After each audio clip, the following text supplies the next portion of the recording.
Hello students, today we discuss the third type of counseling, that is elective counseling. Previous classes we discuss directive counseling, features of directive counseling, steps in directive counseling, role of the counselor in directive counseling, then second one, that non-directive counseling, and the steps of non-directive counseling. Today we discuss the elective counseling. Okay, जैसे directive counselling हम लोग पढ़े थे। Directive counselling वो counselling है जिसमें counsellor का मुख्य भूमिका रहता है एवं जो क्लाइंट है उसके कोई मुख्य भूमिका नहीं रहता है। वो पूरी तरह निर्भर रहते हैं काउंसलर के ऊपर। एवं जैसे देखिए हम नॉन डायरेक्टिव काउंसलिंग, उसमें हमारा जो क्लाइंट है वो स्वतंत्र है, वो निर्भरशील नहीं है, वो स्वतंत्र है। वो अपने इच्छा अनुसार जो काउंसलर की जो आदेश है या निर्देश है उसको वो मान सकते हैं। वो नॉन डायरेक्टिव में वो स्वतंत्र है। अभी देखेंगे इलेक्टिव काउंसलिंग, ये है हमारा उदार परामर्श। ये एक्चुअली दोनों का मिक्सअप है। इलेक्टिव काउंसलिंग जो है कि is a combination of directive and non directive technique. तो इसे देखने गए तो ये दोनों का कॉम्बिनेशन है, directive and non directive counselling का, depending upon the situation factor. Situation के अनुरूप ये निर्भरशील है। मतलब ये जो हमारा इलेक्टिव काउंसलिंग जो उदार परामर्श है, ये दोनों का मिक्सअप है। ये अपने आवश्यकता अनुसार ये बदला जा सकता है।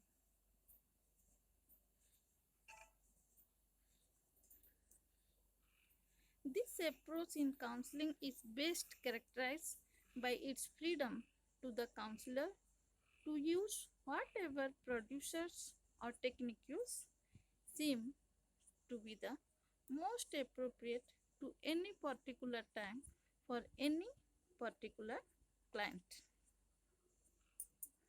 तो कोई भी क्लाइंट के लिए कोई भी समय में वो बदला जा सकता है। कैसे?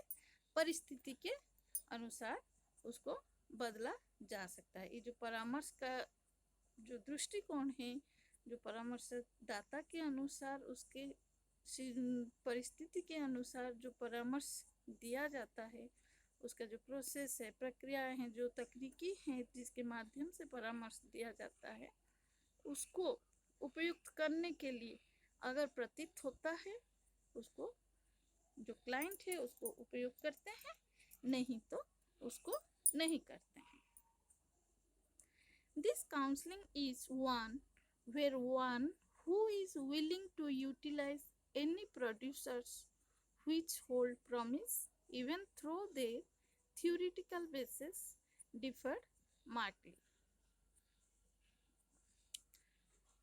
तो ये एक प्रकार का जो काउंसलिंग है, परामर्श जो है, जिसमें कोई एक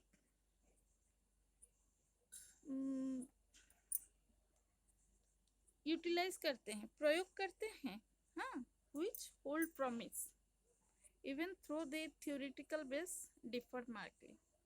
जैसे उनका उपयोग करने का जो सैद्धांतिक दृष्टिकोण है, थियोरिटिकल बेस जो रहता है, वो डिफरेंट होने से भी जो प्रॉमिस वो लोग करते हैं उस प्रक्रिया को स्पष्ट रूप से उसको जानते हैं और मतभेद का जो उपयोग करते हैं उसका सृष्टि करते हैं कि कैसा वो लोग परामर्श को, चाहे वो क्लाइंट हो चाहे वो काउंसलर हो, उसको कैसे प्रस्तुत करें, कैसे उपयोग में लाए। इसके लिए कोई एक दूसरे के ऊपर निर्भरशील नहीं रहते हैं। The counseling recognizes that each theory may contain some truth, and that so long as a final decision between theories cannot be made, practical necessity justifiable takes precedence over orthodoxy. ये जो काउंसलिंग प्रक्रिया है ये हमारा पूरा सैद्धांतिक है। इसका जो सिद्धांत है ट्रूथ पर निर्भर है, किसमें, सही मार्ग पे निर्भर है। और जो फाइनल डिसीजन होता है इसका, final decision between theories can not made practical necessity. इसका जो फाइनल डिसीजन केवल थ्योरी रहता है, मतलब सिद्धांतिक रहता है। ये नहीं कि प्रैक्टिकल में उसको उपयोग करे, जो सिद्धांत माना जाता है, जो निर्देश है उसको उपयोग करे, उसके बाद सिद्धांत को अपनाए, वैसे नहीं रहता है। ये सैद्धांतिक ही रहता है एवं जस्टिफाइबल रहता है। The counselor in this counseling may start with directive technique but switches over to non-directive counseling if the situation requires.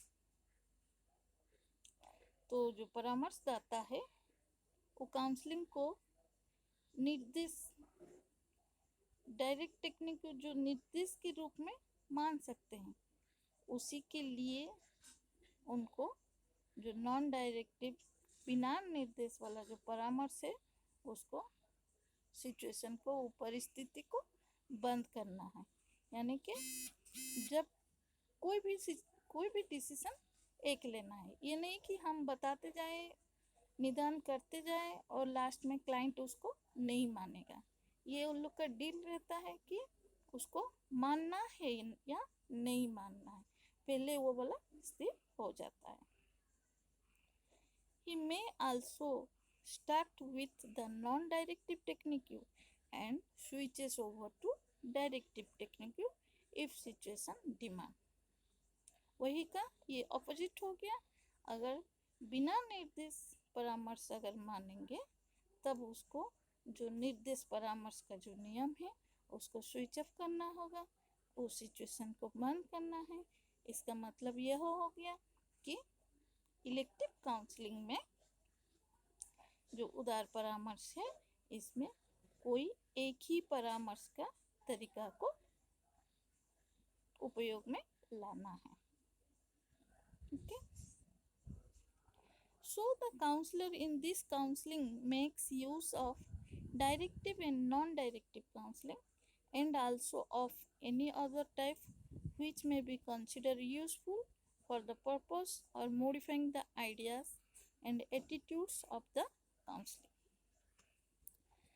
इसके लिए काउंसलर क्या करते हैं, ये जो परामर्श का जो प्रक्रिया है, प्रोसेस है, इसमें अगर ये दोनों काउंसलिंग का उपयोग करते हैं, okay, use of directive and non directive counselling and also of any other type of which में कंसिडर यूजफुल, अगर ये दोनों को अपनाते हैं तो जैसे विदाउट काउंसलर जैसे और कोई कुछ उपयोगी निर्देश है तो उसको मॉडिफाई करना पड़ता है, उसी के अनुसार उसका चिंता, उसका भाव, उसका व्यवहार उसको बदलाना पड़ता है। Hence it is possible for the counselor to alternate between directive and non-directive technique depend upon the requirement of the situation. तो इसका परिणाम स्वरूप क्या होगा, इसी दोनों के बीच में काउंसलर को कोई एक ही परिस्थिति को अपनाना है, कोई एक ही निर्देश को अपनाना है। चाहे वो निर्देश परामर्श हो या बिना निर्देश परामर्श हो, डायरेक्ट काउंसलिंग और non direct counselling. It can be said that directive and non-directive counseling are at the opposite end of the pole of guidance.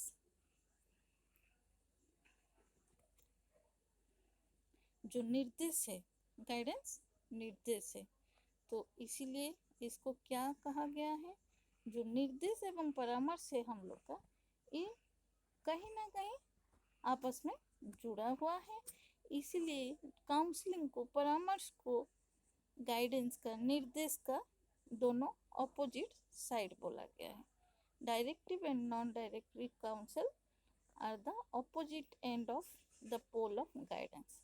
जैसे निर्देश परामर्श हो गया है तो उसका एक दिशा निर्देश परामर्श, दूसरा दिशा बिना निर्देश परामर्श. It is elective counseling that bridges the gap between the two and make adjustment between directive and non-directive technique.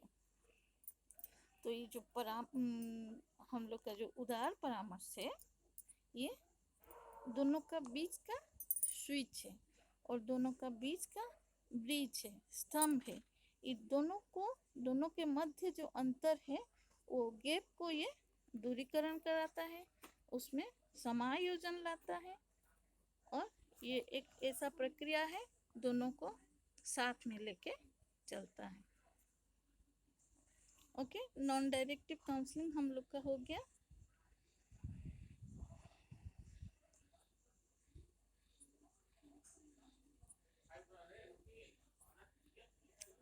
Next class हम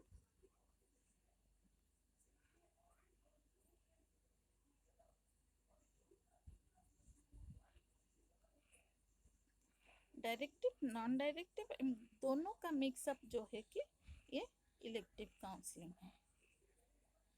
फिर फीचर्स और कैरेक्टरिस्टिक्स ऑफ इलेक्टिव काउंसलिंग कल चर्चा करेंगे.